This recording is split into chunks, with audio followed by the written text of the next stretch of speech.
Hi, I'm Laura McMahon-Higgins. Welcome back to Nasty or Necessary, the series where we examine common clauses from commercial construction contracts and answer the question, is it necessary or just plain nasty?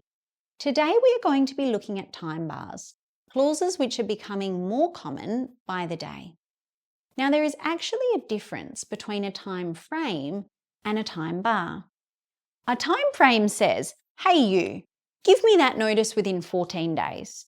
Whereas a time bar says, hey you, give me that notice within 14 days, and if you don't, your claim is barred. There are several time frames in Australian standard contracts like AS 2124 or AS 4000, but no time bars.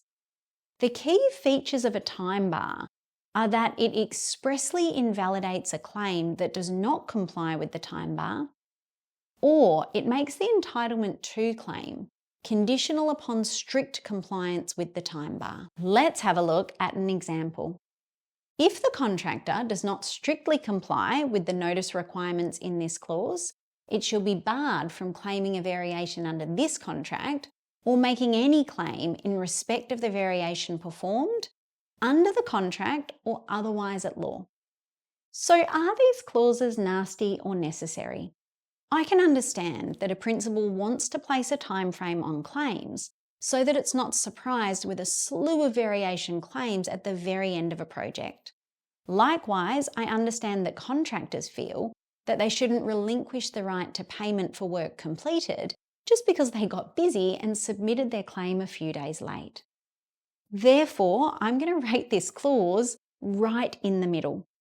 I wouldn't say that it's necessary as much as it is desirable. And I wouldn't say that it's nasty as much as it is a risk to be managed.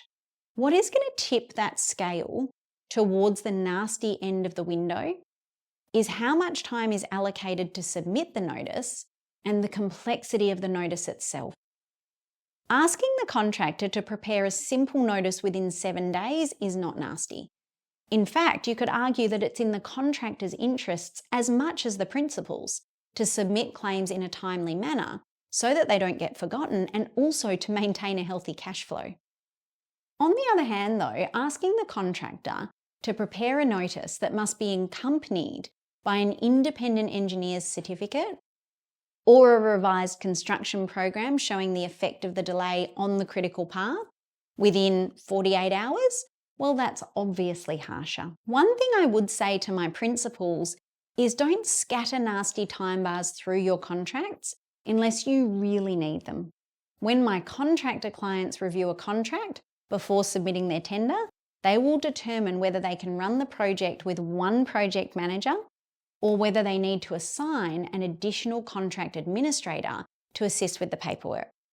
Contracts with tight time bars that also require complex notices are more likely to be assigned CA assistance.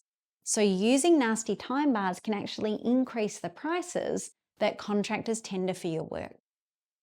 That wraps up this episode of Nasty or Necessary. If you found this helpful, please follow along for more content or sign up to complete our online training course today. I know the training you've done in the past has been boring and confusing, but I promise you, Question 1 is different. I can teach you to manage your construction contract in simple terms with practical real-life examples.